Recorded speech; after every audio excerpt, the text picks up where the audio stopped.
بسم الله الرحمن الرحيم. السلام عليكم ورحمة الله وبركاته، وأسعد الله أوقاتكم بكل خير. أهلا وسهلا بكم على قناة مدنت. معكم محدثكم سامر حمودة. في درس سابق قمنا بتثبيت الصف الأول بحيث تبقى المعلومات الموجودة في هذا الصف واضحة لي لا تتحرك.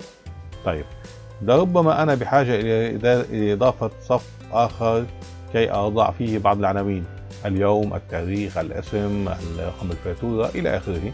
المسألة جدا بسيطة. نذهب إلى الصف الأول الثابت، نضغط عليه رايت كليك ومن ثم نضغط Insert.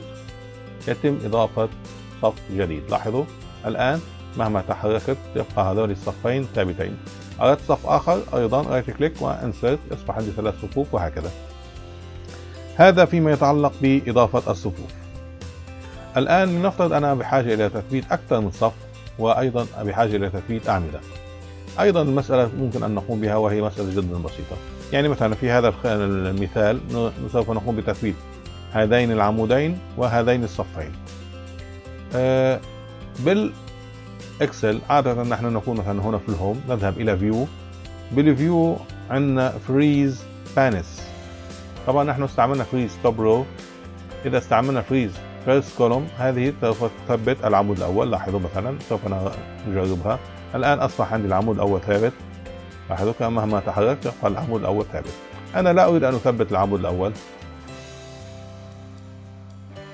لا أريد أن أثبت العمود الأول فقط، أنا أريد أن أثبت عمودين وصفين.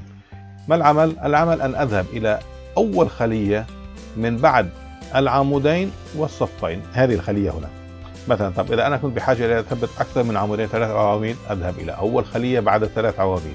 طيب إذا أنا بحاجة إلى أن أثبت 3 أعمدة و3 صفوف، أذهب إلى أول خلية بعد 3 أعمدة و3 صفوف وهكذا. يعني أنا أضغط هنا لكي أثبت العمودين والصفين، وأذهب إلى فريز بانس وأضغط على فريز بانس. يتم اوتوماتيكيا تثبيت أول صفين. لاحظوا الصفين الأولين ثابتين، وسوف يتم تثبيت العمودين الأولين. طبعا أنا حطيت فيهم داتا فقط لكي أوريكم كيف. فمثلا لاحظوا الآن إذا حركت تبقى العمودين ثابتين والصفين ثابتين. إذا بهذه الطريقة أنا أستطيع أن أثبت العمودين الأولين والصفين الأولين، وهكذا تبقى عندي كل المعلومات في هذين الصفين وفي هذين العمودين واضحة كل الوقت. هذا كان درسنا اليوم، درس بسيط سريع، آمل أن يكون قد نال إعجابكم. لا تنسونا من صالح الدعاء، لا تنسوا الاشتراك بالقناة وتفعيل جرس التنبيه النوتيفيكيشن حتى تصلكم دائما كل جديد. دمتم بألف خير، والسلام عليكم ورحمة الله وبركاته. باي باي.